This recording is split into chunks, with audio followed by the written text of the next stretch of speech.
Alright, mga kababayan, mga kaibigan, mga katokis at mga kapots. Kamusta po kayong lahat? And once again, welcome po dito sa Simply Tokis Vlog. Tayo po ay magbibigay ng maiksing komento, opinyon at reaksyon sa mga mainit na usaping politika sa ating bansa. Shout out po lahat sa inyo and may God bless us all. So pag-usapan naman natin mga kababayan, eto nga pong mga nasa lower house naman. So yung previous topic natin, mga nasa upper house, dalawang senador na nag-refile ng mga bill tulad ni Senator Bato da Pancher de la Rosa at si Senator Chis Haring Kilay Escudero. Dito naman po, papasok tayo sa lower house kasi meron po isa dito, neophyte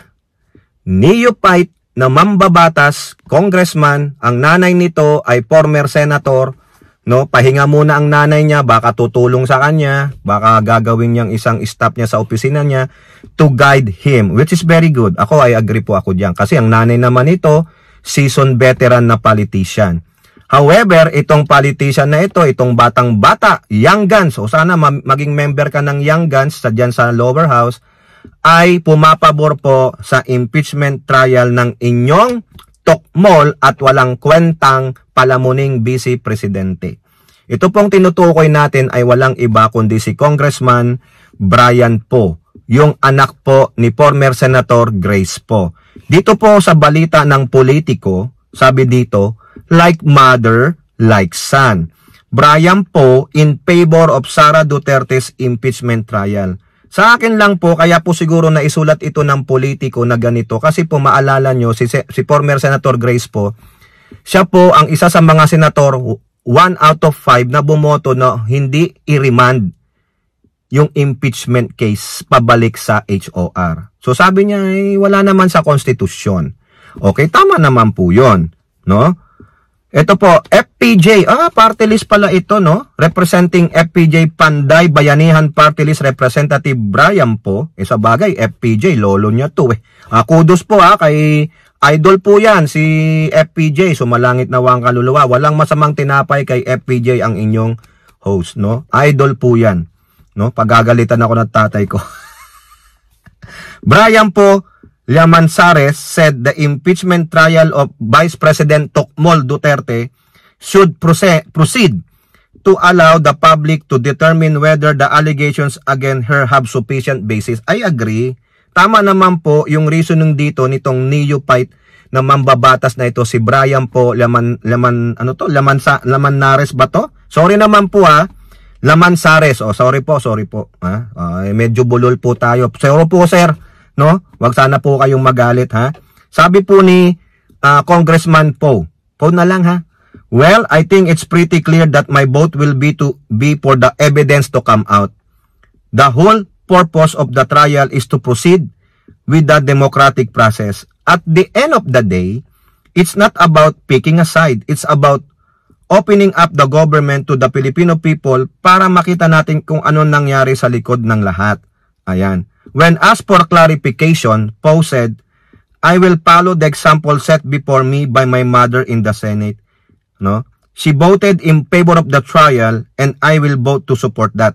Not for anything, but to support democracy and transparency within the government. Ayan naman pala Tama naman po ito.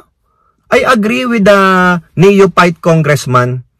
It's not to side with whatever camp, whether pro or anti. What we want is really to know, to find out the truth, transparency and accountability. No? Ipakita ng prosecutor na may matindi silang ebidensya based doon sa allegation nila. Now, the camp of Sara Tokmol Duterte, the defense, should counter that one.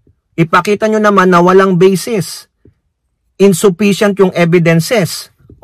So at least malaman natin, you become transparent and then there's accountability on the part of both sides.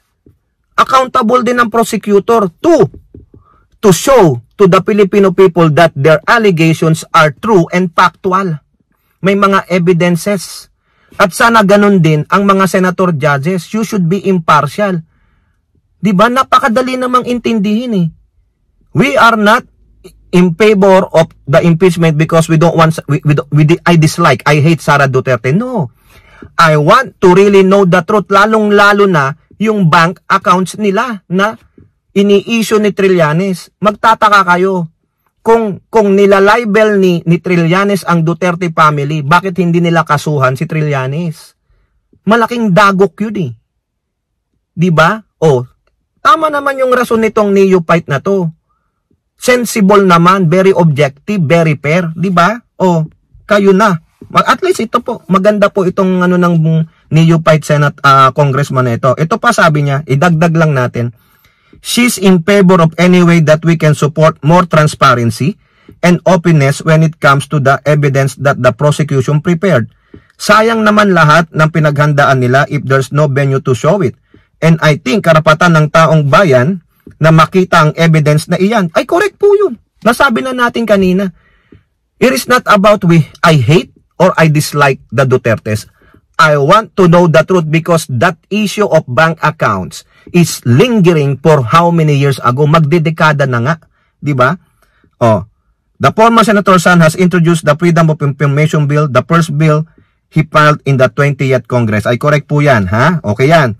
Para sa akin, kung hindi lalabas ang ebidensya na gusto makita ng taong bayan, doon sa impeachment trial, ang FOI ay isang magandang parang para i-open. Ay, yan. Maganda po yan. I agree, ha? O, magaling ito. Fresh na mambabatas. O, di may kasama na sila Kong Hun, sila Raj Gutierrez, yung mga Lady Solon, sila Congresswoman Roman, o, yan. Ha? Sila Adyong, ha? O, yan, ha? Dagdag nyo po to si Paul Yaman Sares, ha? Yung anak po ni Senatora Grace. Hindi po tayo sa sumisip-sip dito. Hindi po. Ha? Sila, matalino eh. May utak eh. Diba? O yan, mapapakinabangan po yan. Ganyan. Ang mga dapat na mga mambabatas, fresh ideas, fresh minds. Oo. Pero karapatan ng taong bayan, malaman kung ano nangyari behind the curtain. Kaya, we're filing the FOI bill. Ay, opo yan. Sige. Galingan mo, iho, ha? Galingan mo. Good luck sa'yo, ha? At least naturuan ito mabuti. Huwag ka lang gagaya sa mga kurap. Okay? Sana hindi ka mahaluan ng mga bulok na kamatis dyan, ha? Okay? Mayaman naman na po kayo. Huwag naman po sana. Okay? Shout out kay Senatora Grace po, ha? Okay? Gabayan nyo po ang inyong anak ng tama. Okay? Congratulations po.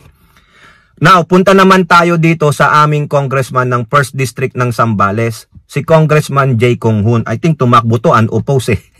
Okay, Congressman, shout out mo naman ako dyan, oh. Oh, constituent mo ako. Pero iba naman po ang topic ni Congressman Jay Kong Hun. Ito po ay tungkol dun sa tubig. No, kung si Hontiveros gusto niyang imbestigahan yung Prime Water na subsidiary ng mga bilyars, ganun din po dito si representative ng 1st District ng Zambales na si Jay Kong Hun. Dito rin po sa balita ng politiko, tubig ay buhay, hindi lamang negosyo. I agree po. Jay Kong Hun 6 House probe on Prime Water agreements. Remember yung isang artista dyan, si Miss Carla Abellana, di ba? Nagkomento siya sa bill niya.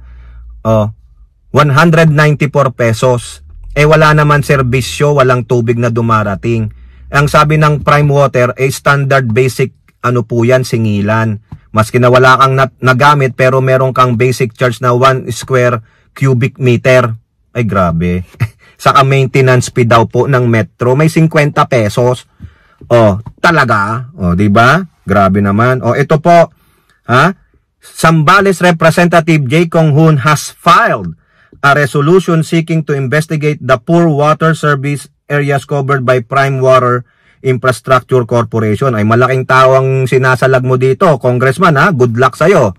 Ha? Mga bilyar, oligarko ang sinasalakay mo dito. Hopefully, hindi ka personally ng mga to. House Resolution number 22, Kong Hun also sought to probe the alleged irregularities in the joint venture agreements entered by local waters district with Prime Water. Quote, ang tubig ay buhay, ay agree po dyan. Digong, water is life in English. Ha? Kaya yung West Philippine Sea, wag mong sabihin tubig lang yan. Wag mong sabihin bato lang yan. Buhay po ng mga mangingisda yan. Isa kang animal talaga, Digong. Hindi lamang negosyo. Water is not merely a commodity, it is life itself. access to safe, clean, and affordable water is not a privilege, but a fundamental human right. I agree. Kaya nga, di ba, basic necessities, food, water, shelter, clothing, and education. Yun po yung mga 5 na pag-aalam ko. Paano ka maliligo? Paano ka makapagluto? Paano ka makapaglaba na ginagamitan ng tubig? If water is life, bumubuhay ang tubig, nagwawasak din ang tubig. Bakit? Baha. Erosion. Di ba? O ganun yon. Pero it is still, there is a positive and a negative side ng tubig. Pero sa atin, kinakailangan talaga natin ng tubig. Lalo na kung hindi ka makaligo, di amoy mo na, amoy putok, amoy kung anong amoy ka na, amoy bura ka na. Di ba? Paano na lang yung mayayaman? Syempre, I can go to the hotel, I can shower. Paano po yung mahihirap na binagbabayad pa rin maski na walang tubig na dumarating tulad ni Miss Carla Abellana? Pasensya na po, Miss Abellana, nabanggit lang po. Kong Hun underscored the need to develop a strong legal and regulatory framework that ensures transparency, lagi na lang transparency, fairness, and public welfare in privatized utility partnership. Alam ko, pwede nyo namang i-revoke ito. No? O di kaya i-penalize nyo po sila. I-penalize nyo, sabihin nyo, hindi namin, i-revoke namin ang contract ninyo if you don't do good in your promises. No? Dapat wala nang ang maintenance fee yan. Dapat wala nang meter charge yan. Biro nyo, 50 pesos, meter charge maintenance. Oo. He said Prime Water, a private water service provider under the Villar Group, has partnered with dozens of local water districts nationwide, including, ay nako, yari kayo. Mismong bayan ni Kong Hun, Subic, Zambales pala. Maraming nagre-reklamo sa Subic. Mga taga Subic dyan, shout out sa inyo ha. Taga Gapupo ako. Quote, numerous reports and public testimonies have highlighted persistent inefficiencies in water supply and service delivery under Prime Water's management, including prolonged service interruption. Ay, nakakaya naman kayo. Hindi nyo na inisip yung mga kababaihan? Yung mga lalaki, okay lang yan. Pero yung kababaihan, ay nako, kailangan mag-hygiene ang mga yan. Bata pa lang sila, tinuturuan na sila. Kung hindi maghugas, sasabihin, magkakaroon ng ano mo. Mahiya naman kayo, maawa naman kayo, nagbabayad naman sila, ba't hindi nyo bigyan ng tamang serbisyo? Low water pressure, delayed leaks, repairs, and failure to fulfill infrastructure development commitment. Kong Hun also noted Prime Water's unresponsiveness to complain. Tingnan nyo, mga balahura pa pala kayo. Weak grievance redress mechanism and perceived prioritization of profit over the public right to water. Ulitin natin and perceived prioritization of profit over public rights to water. Ano ibig sabihin yun? Mas inuuna nyo pa yung kita ninyo. Ibig sabihin, mangangwarta muna kayo bago kayo magsilbi sa taong bayan. Mga walang hiya kayo. Ang dami pong sinabi dito ni Congressman Kong Hun. Ang haba no? Such operational deficiencies and corporate practices raise serious concerns about the sustainability of public-private partnership in the water sector, particularly when public welfare is subordinated to private gain, thereby eroding public trust and weakening institutional safeguards. Ayan. Sabi niya dito sa constituent niya sa bayan niyang Zambales, have repeatedly expressed severe frustration over Prime Water's unreliable service, including multiple emergency disruptions with some outages lasting nearly an entire day. Tragis na yan. Saan ka na lang maligo? Maligo ka na lang sa batis dyan. Marami namang ilog dyan. O sa dagat. Pag sa dagat ka, kailangan magbanlaw. O sa batis na lang. Hanap na lang kayo ng batis dyan. Tragis na yan. No? Thereby exposing alleged systemic operational weakness in Prime Water Subic operation. The Sangguniang Bayan of Subic, Zambales unanimously adopted Resolution Number 29, Series of 2025, urging the Subic Water District to terminate its JBA with Prime Water due to chronic service failures and widespread public dissatisfaction. Ay idemanda nyo po yan para naman makakolekta kayo. Ibalik nyo yung binayad ng tao sa inyo with interest for how many months na wala kayong service Prime Water visit. No? Nakakahiya po kayo. Ano po yung tawag dyan? Ha? Matatawag ba natin na simpleng pagnanakaw yan? Simpleng pandarambong sa mga taong bayan? Visit talaga. Oh.